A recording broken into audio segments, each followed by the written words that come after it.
Conforme lo vayan encontrando, les invito a que, puestos de pie, hagamos juntos de forma alternada la lectura de estos 13 versículos de Mateo 25, versos del 1 al 13. Mateo 25, del 1 al 13. Amén. Yo inicio el verso 1, ustedes el 2, y así nos reunimos todos en el versículo 13. Dice: entonces el reino de los cielos será semejante a 10 vírgenes que tomando sus lámparas salieron a recibir al esposo. 5 de ellas eran prudentes y 5 insensatas. Las insensatas tomaron sus lámparas y no tomaron consigo aceite. Mas las prudentes tomaron aceite en sus vasijas, juntamente con sus lámparas. Y tardándose el esposo, cabecearon todas y se durmieron. Y la noche se clamó: ahí viene el esposo, salid a recibirme. Entonces todas aquellas vírgenes se levantaron y arreglaron sus lámparas. Y las insensatas dijeron a las prudentes: dadnos nuestro aceite, porque nuestras lámparas apagan. Mas las prudentes respondieron diciendo: para que no nos falte a nosotras y a vosotras, id más bien a los que venden y comprad para vosotras mismas. Pero mientras ellas iban a comprar, vino el esposo y las que estaban preparadas se levantaron en las 2 horas y se cerró la puerta. Después de esto vinieron también las otras vírgenes diciendo: Señor, Señor, ábrenos. Mas él respondiendo dijo: de cierto digo que no os conozco. Todos: velad pues, porque no sabéis el día ni la hora en que el Hijo del Hombre habrá de venir. Amén. Pueden tomar su lugar.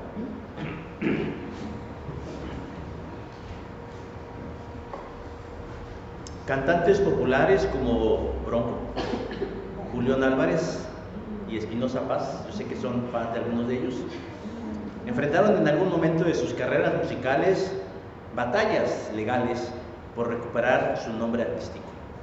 Esto sucedió porque al principio de sus carreras fueron registrados por alguien más, generalmente su manager, y al momento de terminar o finiquitar su carrera, su vínculo laboral, al momento de separarse, los managers decidían quedarse con los nombres y así poder seguir comercializando el nombre de los artistas. No obstante, mediante juicios y mediaciones, lograron recuperarlos y así poder seguir utilizándolos. Algo similar sucedió con el término católico, que a decir del teólogo dominicano Néstor Díaz, fue secuestrado por la sede de Roma y a partir de entonces ha hecho uso y abuso de él, afirmando que cuando se refieren a la iglesia lo hacen únicamente de ellos. De ahí la idea que ellos se dicen que son la única iglesia verdadera. Pero no es así. Fue Ignacio de Antioquía, discípulo del apóstol Juan y del apóstol Pablo, y sucesor de Pedro en el obispado de Antioquía, quien fue el primero en aplicar el término católica a la iglesia cristiana. Esto en el siglo I.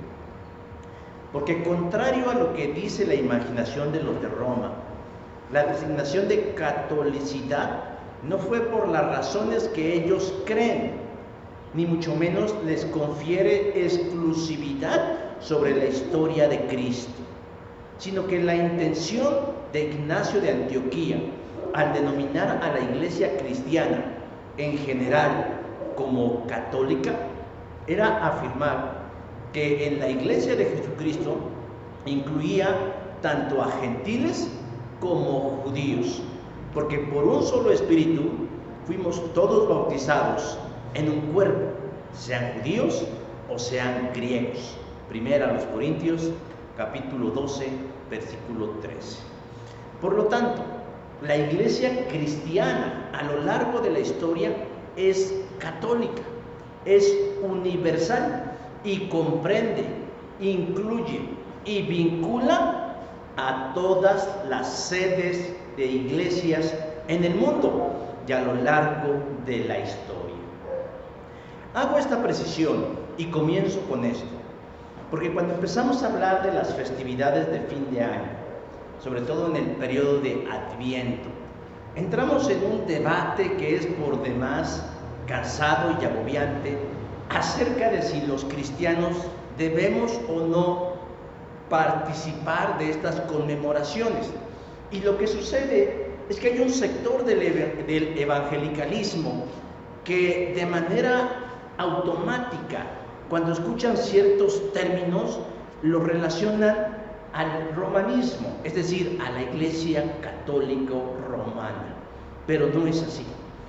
El cristianismo es uno y tiene una larga y rica historia que fue secuestrada junto con otros conceptos por la sede de Roma. Pero yo no estoy haciendo esto para buscar la validación de nosotros por la Iglesia de Roma, ni tampoco para que pugnemos por un ecumenismo doctrinal, no, sino porque recobremos, hermanos, parte de nuestras raíces y parte de nuestra historia. Un argumento que esgrimen aquellos que denuestan las fiestas navideñas es que los primeros cristianos no se ocupaban de ello, y tienen razón, porque la atención de los primeros cristianos estaba centrada en otro aspecto y no estaban pensando en cosas como nosotros las pensamos hoy. Pero también tenemos que ser claros que en la iglesia del primer siglo no existían muchos conceptos, ideas que hoy utilizamos en las iglesias evangélicas, como por ejemplo Trinidad, teología, justificación, orden de la salvación, sino que muchos de esos conceptos se fueron desarrollando a partir del siglo II. El propósito del cristianismo en el siglo I fue establecer el cristianismo en esa región del mundo. Cuando mueren los apóstoles, entonces se dan a la tarea de darle forma al cristianismo. Y entonces es cuando empiezan a surgir tareas o funciones o actividades que las podemos encontrar implícitas en la Biblia. Por ejemplo, el Adviento. Claro, no vamos a encontrar la palabra Adviento como tal en la Escritura, como tampoco vamos a encontrar la palabra Trinidad en la Escritura, pero sí vamos a encontrar el concepto del anuncio, de la llegada de aquel que venía a darnos salvación, porque su significado está implícito en el Antiguo Testamento y cumplido en el Nuevo. Hermanos, luego de que Jesús le fueran mostrados la majestuosidad del templo, sus discípulos le dijeron: mira, Señor, qué grandiosos edificios. Jesús los sorprende con una respuesta que los dejaría helados. Les dijo que llegaría un día en el que el templo no quedaría de pie. Mateo 24:2. Intrigados por las palabras de Jesús, sus seguidores le preguntan: ¿cuándo será esto? Pero además le preguntan: ¿qué señales habrá del fin de los tiempos? Entonces Jesús les da un amplio panorama escatológico en todo el capítulo 24 del Evangelio según San Mateo. Pero lo que nosotros conocemos como el capítulo 25 es para reforzar la idea de su venida de Jesús en la segunda ocasión que lo hará. Y lo va a hacer a través de una parábola. Yo sé que de manera ortodoxa, es decir, de manera recta, la famosa parábola de las 10 vírgenes aplica únicamente para la parucía, es decir, para la segunda venida de Cristo. Pero también podemos extraer elementos, hermanos, elementos que nos hablan acerca del tiempo del Adviento. Jesús vino al mundo en una ocasión y no fue algo fortuito e inesperado, sino que había todo un plan diseñado desde el principio de la historia de la humanidad, en la que Dios dio señales que ocurriría el nacimiento del Mesías. Así pues, si nosotros queremos realmente conmemorar en un sentido más claro las festividades de la Natividad, No debemos caer en el juego del mundo que también ha secuestrado la fiesta de la Natividad y la ha pervertido, y la ha corrompido, y la ha reducido, y la ha rebajado a una vil y vulgar pachanga. Nosotros tenemos que entender que en la vida de Cristo hay momentos importantes, y su encarnación, su venida, su nacimiento debe ser celebrado de la manera más clara, más consciente y más concisa. Es para el cristiano o para los cristianos menester conocer los principios fundamentales previos al nacimiento de Jesús. Así pues, la parábola de Jesús de las 10 vírgenes nos hablaría tanto como para el anuncio antes de su nacimiento, como para su retorno en la segunda ocasión que Él va a volver. Y yo encuentro ahí 3 elementos fundamentales. El primer elemento fundamental que yo encuentro es que hay un anuncio previo. Es decir, en la venida de Jesús había un anuncio previo. Verso 1 dice, salieron a recibir al esposo. Ya dije que la palabra Adviento como tal, porque es una palabra latina que significa anuncio, no viene en la Escritura, pero tampoco la palabra Trinidad. Pero sí inferimos el concepto dentro de la parábola. Y la parábola es un método muy didáctico de Jesús que utiliza para mostrarle a la gente verdades profundas a través de ejemplos sencillos, cotidianos y entendibles, que ellos podían decir, ah, no, pues sí lo entendí.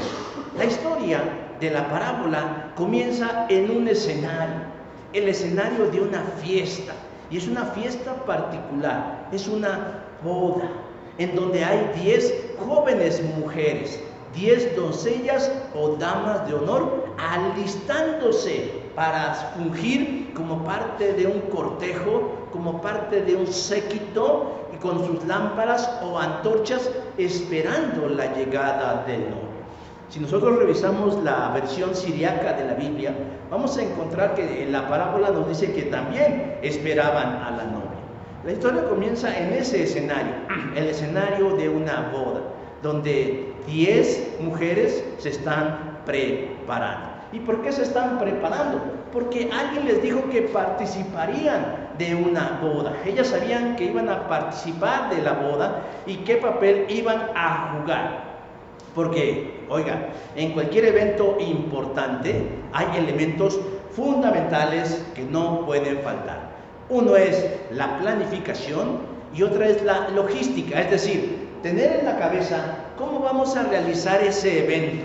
Y la logística es cómo en lo tangible vamos a cristalizar ese evento. Yo sé bien que hay gente a la que le gusta la improvisación. Yo recuerdo que hace algunos años que yo trabajaba como aplicador de exámenes en preparatoria abierta, y cuando terminábamos nuestra jornada de trabajo, había gente que decía, vamos a hacer una fiesta, vamos a la casa de fulana. Sí, ¿qué hay que llevar? Pues unas papas y un refresco y esto y aquello, y ya se organizaba la fiesta. Eso es improvisación, algo que surgía en el momento. Uno había llegado a ese lugar sin la remota idea que iba a haber fiesta. Bueno, yo no iba porque no me gustaban sus fiestas, pero lo uso como ejemplo. Pero en la mayoría de las veces, cuando algo es importante, cuando algo es trascendente, cuando algo realmente es verdaderamente relevante, siempre debe haber una planificación. En este caso, en la boda que es la que habla Jesús, hay una planificación, y para que podamos entender en qué consistía la planificación de la boda, debemos saber qué comprendía una boda judía, que consta de 3 etapas principales. La primera, el compromiso. Era un acuerdo verbal donde se conocían las familias, los padres de la novia, los padres del novio, y hablaban, parlamentaban, se ponían de acuerdo acerca de cómo se iba a desarrollar principalmente la ceremonia y el banquete. Segunda etapa, se le conoce como el desposorio, en donde a través de una ceremonia se formaliza el compromiso, tal vez lo que en nuestros días sería la entrega del anillo, ¿no? Pero aquí lo curioso del desposorio es que a partir de ese momento, la pareja socialmente ya era vista como una pareja casada, con responsabilidades y privilegios, menos el de la intimidad sexual. Pero la pareja ya tenía un compromiso que era difícil o prácticamente imposible de romper. Y por último, la última etapa es la boda como tal. Y una de las cosas que embellecían las bodas era que había una procesión de antorchas o de lámparas que alumbraban el camino de los novios, de la llegada, de donde se llevaba a cabo la ceremonia, a donde se llevaba a cabo el festín. El número de damas, en este caso, son 10. Podía haber el número que ellos quisieran, que no pasaran de 10. Podía haber 2, podía haber 1, podía haber 7, podían haber 5, podía haber 4, pero aquí el significado es todas, la totalidad. Estaba lleno el número de lugares de personas que podían participar en este cortejo nupcial. Cada elemento de la parábola tiene un significado. La boda es la llegada del novio por su amada y participar en un banquete.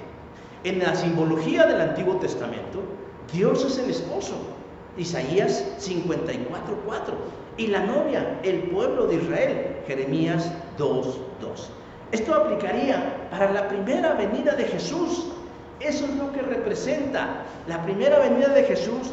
Dios es el esposo e Israel es la novia. En el caso del Nuevo Testamento, el novio ahora es Cristo.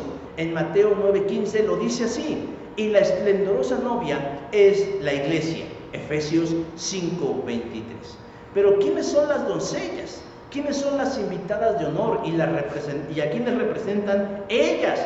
A quienes están encargadas de la logística y del cumplimiento de las cosas que se deben realizar, que todo salga bien. En este caso, los líderes religiosos. Los líderes religiosos. Ellos no saben. Yo muchas veces me he preguntado por qué las cosas se atrasan. Sobre todo, por ejemplo, en un funeral. Cuando tenemos la sensible pérdida de un ser querido, yo sé que nos cuesta mucho trabajo despedirnos de la gente que amamos. Y a lo mejor hay cierto factor en ese proceso que hace que las cosas se retrasen. Pero no sé si les ha pasado ir a un funeral y de pronto dicen: vienen por el cuerpo a las 10, son la 1 de la tarde y todavía no vienen por él. ¿Por qué se atrasó? No lo sabemos. Pero la gente tiene que estar preparada, la gente tiene que estar lista. Lo mismo sucede en una boda, lo mismo sucede en una fiesta, lo mismo sucede en muchos lugares. Pero la gente que está involucrada en el desarrollo del evento tiene que estar preparada. No le puede tomar por sorpresa diciendo: pues yo qué hago aquí, si yo estaba tranquilamente durmiendo en mi cama y de pronto me encuentro a cargo de una boda. No, la parábola, como dije al principio, es conocida como de las 10 vírgenes. Pero déjeme decir que aquí la virginidad de las doncellas es lo menos importante de la historia. La historia de Jesús, la intención de Jesús con la enseñanza es mostrarle que tanto su primera venida como su segunda venida es algo que va a suceder, que ya sucedió uno y que volverá a suceder. Jesús ya vino y nosotros debemos ser, ya somos conscientes de eso porque tenemos la revelación, pero también debemos ser conscientes porque también tenemos la revelación que Jesús va a volver a regresar. Y entonces nosotros debemos estar apercibidos, preparados para el momento. Así como en la primera venida, en la encarnación, no fue un evento que sucediera sin previo avisos, sino que nos dicen los eruditos, estudiosos de la Escritura, que desde el principio de la historia de la humanidad, Dios anunció la llegada del Mesías. Génesis capítulo 3, versículo 15, cuando dice: y pondré enemistad entre tu simiente y la simiente de la mujer, y ésta te herirá en la cabeza y tú le herirás en el calcañar. Hay quienes ven en esa imagen, en esa figura, el anuncio, de la encarnación del Cristo. Yo creo que María, se me fue el nombre de la esposa de Adán, Eva. Ella, por ejemplo, creyó que con el nacimiento de su hijo Caín se cumpliría la profecía. Si nosotros vamos a Génesis capítulo 4 versículo 1, encontramos que dice: por voluntad de Dios he adquirido varón. Ella en ese momento pensó que el cumplimiento de la profecía de Génesis 3:15 se estaba dando en ese momento. Ella estaba lista, estaba preparada y lo relacionaba porque Dios se lo había anunciado. Pero no fue así, sino que eso solamente fue el inicio de toda otra historia. Pero conforme la revelación se va dando y se van revelando cada vez más detalles, se va dando a conocer aspectos cada vez más claros acerca del Mesías. Por ejemplo, el lugar donde nacería, en Belén de Judea. Miqueas capítulo 5 versículo 2. Hasta de la manera en cómo nacería, Isaías 7:14, que dice que sería a través de una joven virgen. Pero parece ser que aun cuando tenían todas estas señales, el pueblo de Israel no estaba como muy atento a ellas, como que de pronto ellos se fueron por un camino y Dios iba por el otro, y en lugar de esperar al Mesías libertador, esperaban yo creo que a un caudillo, a un soldado, a un general, a alguien cuyo perfil no encajaba en el perfil de Jesucristo. No tuvieron discernimiento para conocer el significado de las profecías, no tuvieron disponibilidad de identificar los tiempos. Y esto, hermanos, es porque ellos ya tenían el anuncio que habría de nacer el Cristo. Y a estas personas que no supieron, es a quienes Jesús las identifica como las doncellas insensatas, imprudentes, no preparadas. Ahora, me llama la atención que la palabra griega de la que traducen insensatas, que es moros, también significa cabeciduro. Yo creo que de ahí viene también esa de ayer, es un cabezadura. ¿Y qué significa la expresión cabezadura? Alguien a quien le es difícil entender algo. Yo creo que ellos fueron tan cabezadura que no se dieron cuenta de las señales, de las revelaciones, de la iluminación que Dios les estaba dando a través de la palabra. De tal manera que la primera venida de Cristo no fue algo que sucedió así como de manera espontánea o improvisada, sino que ya estaba anunciada, planificada. Como decía hace un momento, la palabra Adviento es una palabra latina que significa anuncio o llegada, y se utilizaba precisamente para anunciar la llegada de reyes, generales o personajes prominentes, para lo cual la gente tenía que estar preparadas y no podían hacerlo de manera improvisada. Jesús ya vino hace poco más de 2000 años y hubieron quienes no estuvieron preparados para recibirle, y a esos Jesús se refiere como insensatos o cabezas duras. Pero hubieron quienes sí estuvieron preparados para recibirles, y ellos fueron a quien Jesús los llama prudentes o responsables. El segundo elemento que yo encuentro en la Escritura en relación al Adviento en esta parábola, no solamente que implica un anuncio, sino que implica una preparación previa, versículo 4. Mas las prudentes tomaron aceite en sus vasijas juntamente con sus lámparas. El énfasis de la parábola no se centra ni en el novio ni en el banquete, se centra en la actitud de las doncellas o de las damas de oro. Son ellas las que nos dan la enseñanza. Su papel, su función, el rol que ellas iban a desempeñar en esa ceremonia era estar listas con sus lámparas para alumbrar el camino del novio y hacerlo llegar a donde estaba la amada. Entonces, la misma palabra de la que se traduce lámpara también puede traducirse como antorcha. La función era embellecer, la función era guiar, la función era poner de sobresalto el camino para que se encontrara. Ya dijimos hace un rato quiénes son. 5 de ellas, Jesús las denomina prudentes. También podemos denominarlas dispuestas, aptas, responsables, sensatas, cuerdas, dignas de cumplir una tarea. Alguien dignas de confianza. Pero por otro lado dice que las otras 5 eran insensatas, versículo 2. Y ya dije lo que significa insensatas. Ahora, ¿en qué se basó Jesús para definir a unas insensatas y a las otras prudentes. Si de entrada se veían igualitas, tenía que ver con sus acciones. Las primeras, las insensatas, versículo 3 dice, tomaron sus lámparas o antorchas, pero no llevaron consigo ¿qué? Aceite. Mientras que las prudentes, sí, versículo 3, tomaron aceite en sus vasijas juntamente con sus lámparas. Al principio, las 10 fueron elegidas, invitadas y avisadas de lo que iban a realizar en la boda. Se les proveyó de vestido digno para la boda y solo se les pidió una cosa, que estuvieran listas con su lámpara y cuya lámpara tuviera el aceite necesario. Pero la diferencia, como dije hace un rato, fue su actitud, la falta de preparación, y es ahí donde se separan en su destino ambos grupos, porque mientras unas son descuidadas dejándole ahí se va, las otras son previsoras. Las imprudentes pensaban, confiaban en que con tan solo el aceite con el que estaba medio mojadita la tea de su antorcha era suficiente.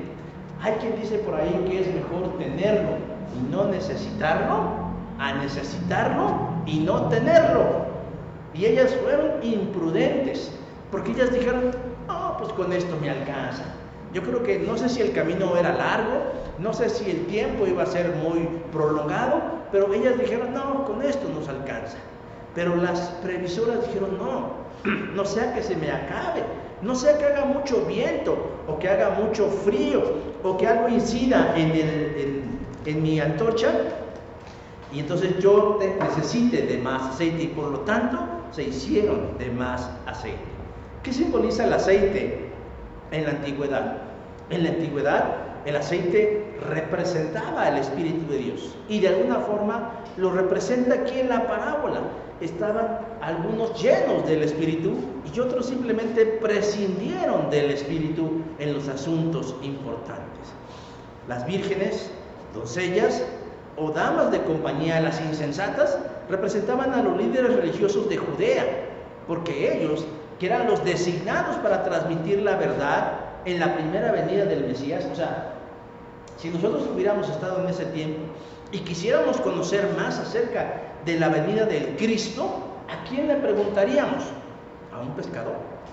¿A un pastorcillo? ¿A una mujer que trae agua en su jarra? No, iríamos con un instruido de la ley, iríamos con él, pero resulta que ellos no tenían las respuestas porque estaban ocupados en otras cosas. Estaban ocupados en construirse una propia reputación y mantener una estatura social que les permitiera tener una vida mejor. Pero las otras, las doncellas que representan las prudentes, fueron aquellos que sí estaban llenos del Espíritu y supieron identificar las señales. ¿Quiénes son? Ese grupo de pastores que en la noche estaban ahí cuidando a sus ovejas, cuando de pronto un coro de ángeles empezó a cantar y a anunciar que el Cristo había nacido. ¿Quiénes eran? Eran aquellos hombres del oriente que de pronto descubrieron algo en el cielo y vieron un fenómeno astronómico y dijeron, eso debe significar algo, y se dieron a la tarea y descubrieron que era la señal del nacimiento del libertador. ¿Quiénes eran? Era una mujer joven, una adolescente de nombre María, que de pronto descubriría que sería la madre de Dios. ¿Quiénes son? Es un varón que estaba comprometido con María y sabía que no podía abandonarla, porque de lo contrario el destino de Jesús sería diferente. ¿Y quién más? Es aquel hombre anciano en el templo, que cuando se cumplió el tiempo de la presentación y vio al niño Jesús, en el momento de la presentación dijo, Él será una luz que alumbrará a todas las naciones y será la honra de tu pueblo Israel. Lucas capítulo 2 y versículo 32. ¿Quién más? Era una mujer, una viuda llamada Ana, que desde que había perdido a su marido se había dado a la tarea de ir al templo todos los días a orar y adorar a Dios, y que cuando vio al niño Jesús, comenzó a alabar a Dios y a hablar acerca del niño Jesús. a todos los que esperaban que Dios liberara a Jerusalén. Lucas 2, 38. ¿Cuál era la diferencia entre unos y otros?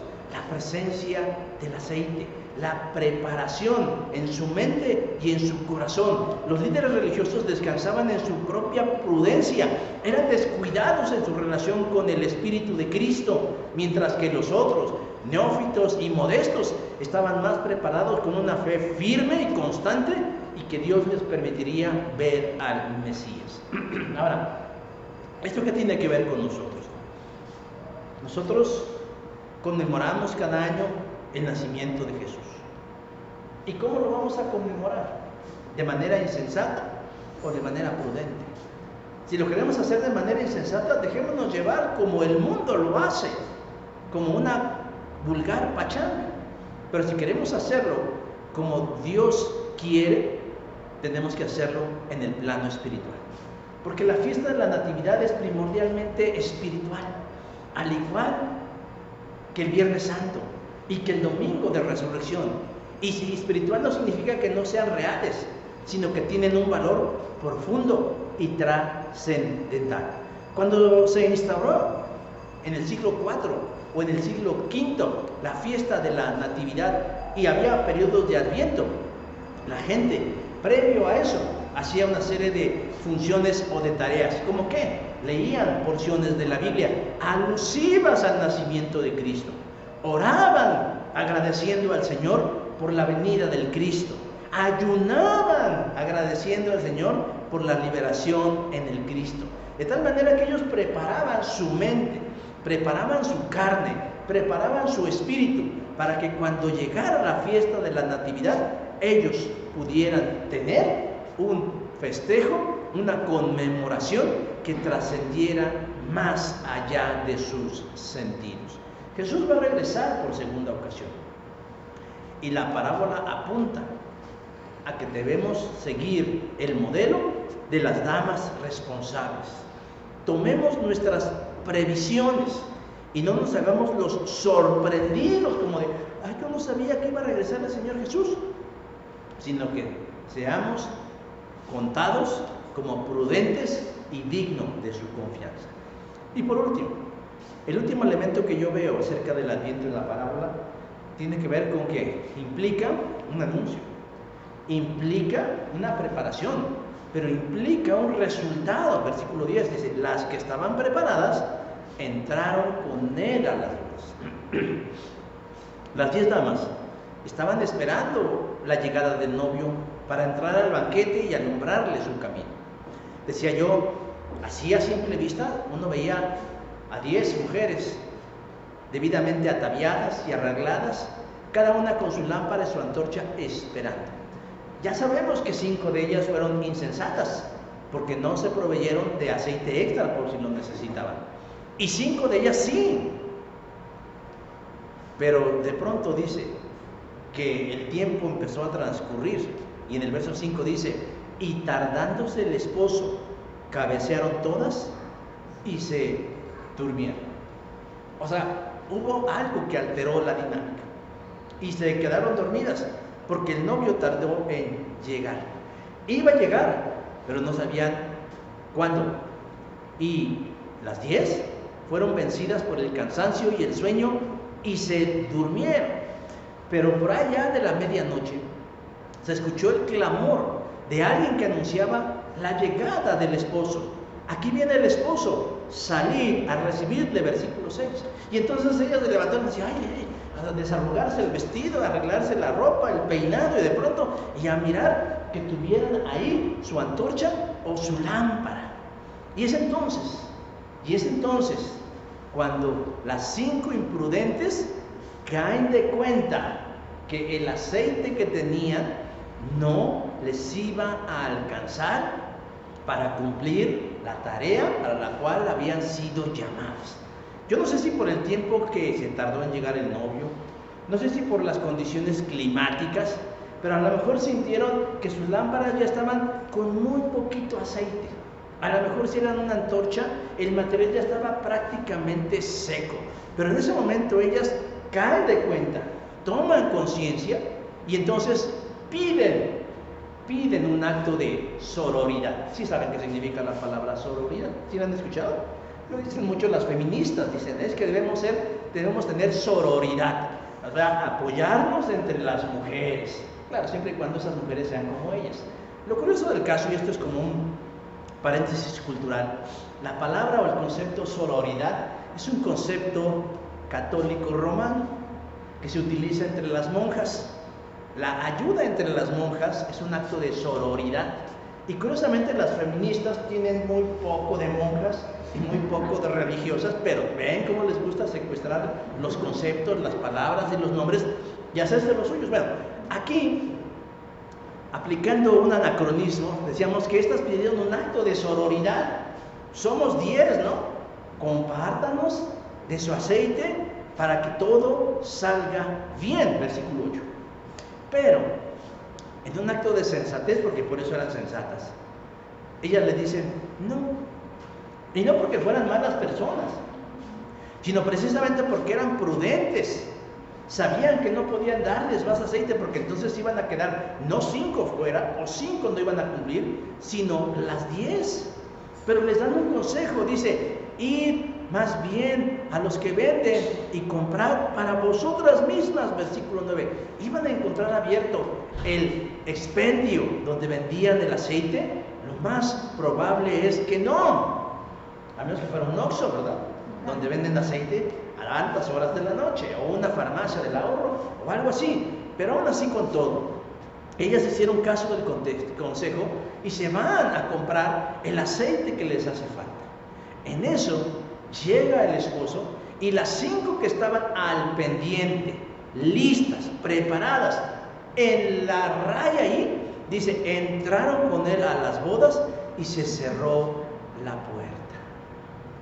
¿Cuánto se tardaron las otras en llegar? No lo sabemos, pero regresaron y empezaron a tocar con insistencia la puerta. Señor, Señor, ábrenos. Y el novio las atendió y le dio una respuesta que las debió haber dejado frozen, es decir, heladas.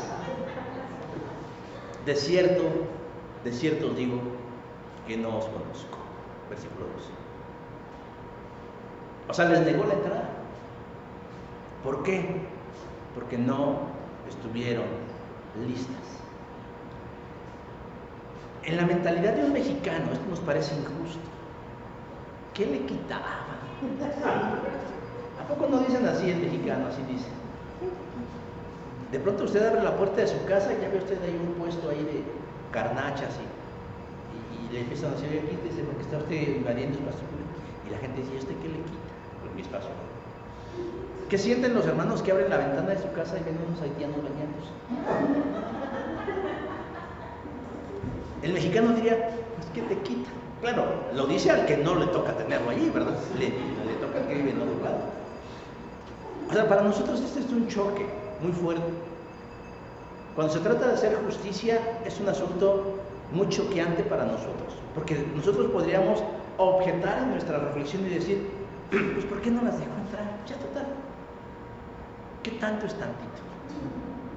No sé si se han dado cuenta que últimamente, bueno, en algunos lados y en algunos círculos, la gente dice, boda pero sin niños. Ya no quieren a los niños porque dicen, no, boda sin niños. Y hay gente que de veras se amarra y no. Y aún así, el día de la boda llegan con el niño. Porque el pensamiento es, ¿qué le quita? Es un niño. Y lo mismo pensamos cuando vemos en ese sentido y dices, Señor, ábrenos, ya estamos aquí. Tarde, pero, como decimos, tarde pero sin sueño. Y sin embargo, la expresión del novio es, no las conozco. Y nosotros decimos en nuestra mexicanidad, qué gacho, qué mala onda. ¿Qué le quitaba? Pues ya total, que fueran a limpiar las mesas, pero que las dejaran.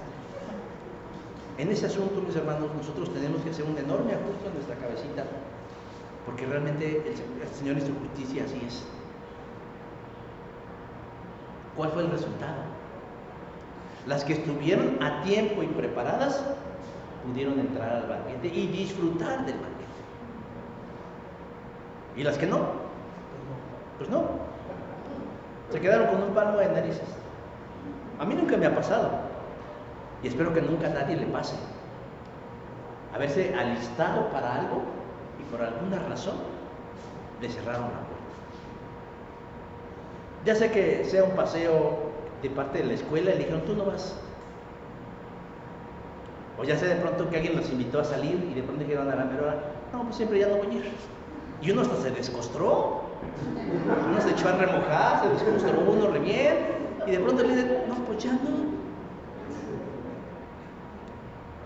Pero aquí lo que vemos es que la causa de que no las dejaron entrar es porque no estuvieron preparadas. 5 de ellas sí hicieron caso y 5 de ellas no habían hecho caso. Lo que está en juego, hermanos, en la parábola no es la entrada en una fiesta, es algo más trascendental, es algo más serio, que tiene que ver con la eternidad. Que tiene que ver con la eternidad. El Dios encarnado, Jesús, fue anunciado con siglos de antelación y dio anuncios a través de los profetas, tanto hablados como escritos. Existían, hermanos, todos esos anuncios.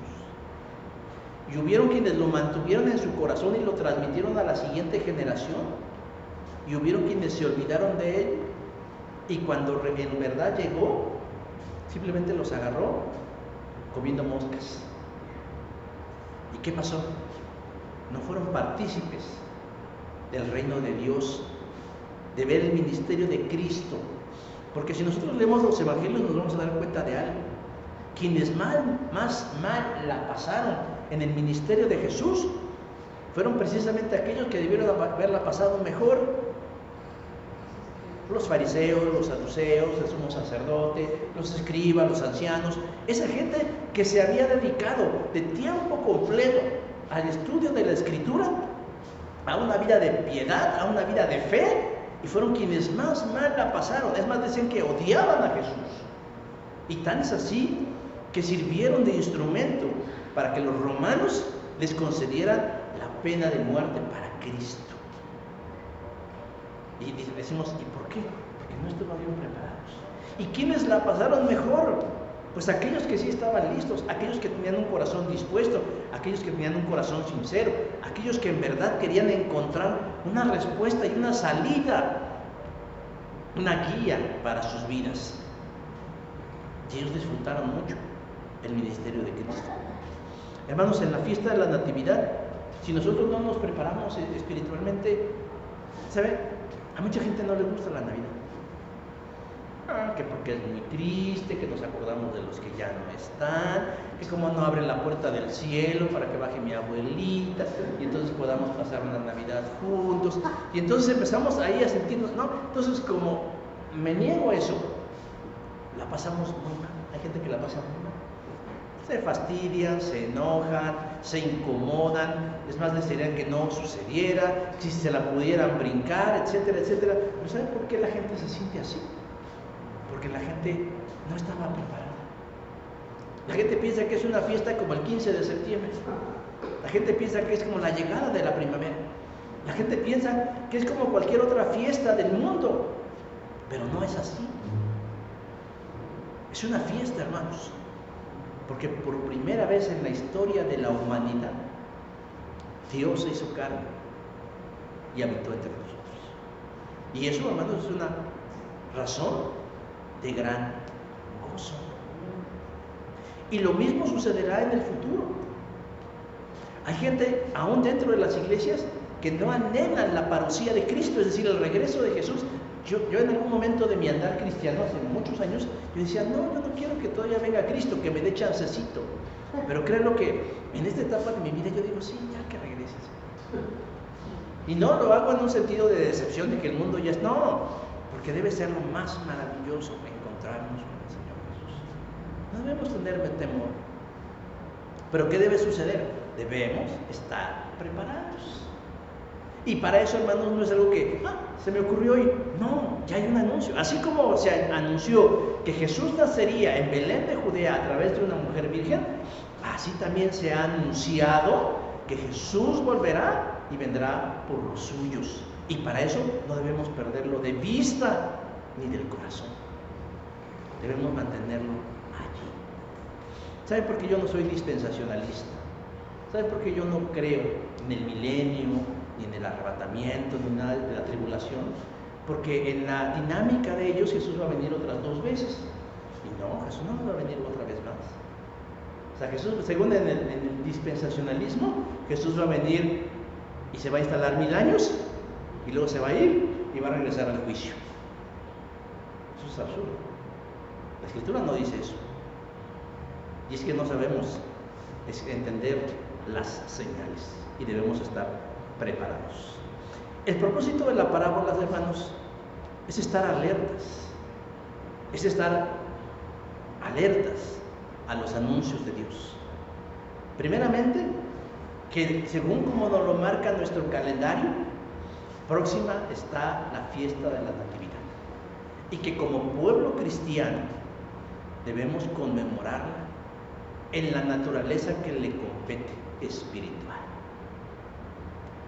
La iglesia invisible de Jesucristo tiene hoy el mismo desafío que el pueblo judío tuvo en el primer siglo: estar atento al anuncio del regreso de Jesús. Y debemos ser como esas 5 mujeres responsables, prudentes, cuerdas, sensibles, y tener nuestra reserva de aceite, que es la vida en el Espíritu, para que cuando llegue el momento podamos con alegría ir con nuestro Jesús al banquete de Dios. ¿Cómo lo va a encontrar? Dormido, pecando, haciendo nada, enojado, molesto. No sabemos cuándo. A estas pobres las encontró durmiendo, pero 5 estaban listas y 5 fueron insensatas. Vamos a orar para terminar. Señor Dios, en esta hora te agradecemos que pese a las condiciones, en esta hora nos permite, Señor, exponer tu palabra. Te pedimos, Señor, que por encima de toda limitación y de toda distracción, Señor, lo que prevalezca sea tu voluntad. Te pedimos, Dios, en esta hora que nos permitas seguir el ejemplo de estas 10 mujeres que estuvieron listas, preparadas, apercibidas ante la llegada del novio. Nosotros queremos, Señor, también ser como ellos, y que cuando se dé el momento, cuando se dé el anuncio, cuando suene, Señor, lo que dicen algunos, la trompeta, nosotros podamos estar listos con nuestra porción de vida, de aceite, para poder pasar al banquete con Jesús. Pero mientras eso ocurre, permítenos que nos preparemos debidamente, Señor, también para la festividad de la Natividad que ocurrirá en este año. Queremos hacerlo de una forma que impacte nuestras mentes y nuestros corazones, que realmente mejore y supere, Señor, con mucho la de años anteriores. Las cosas han cambiado, no podemos negar, Señor, que algunos ya no están y que las cosas se van transformando, pero el único que no cambia y que siempre está aquí entre nosotros eres tú, y eso es más que suficiente. Te bendecimos, Señor, en esta hora, y te rogamos, Señor, que nos permitas siempre estar en comunión contigo. Por Cristo Jesús. Amén. Gracias, hermanos. El Señor les bendiga.